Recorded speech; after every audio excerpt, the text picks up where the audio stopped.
Hi, this is the demo on how to use our patient records management system. When a new patient has no existing records, we could simply create one by entering their personal information. After entering their details, click the box to save. Now we can see the newly created entry with their information.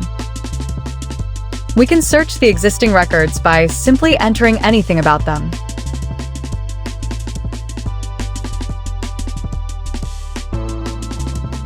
After we found their records, click the box to pull out their records.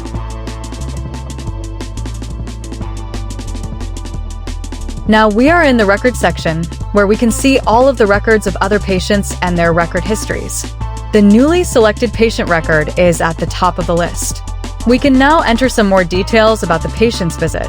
After that, click again on their checkbox to create a medical certificate.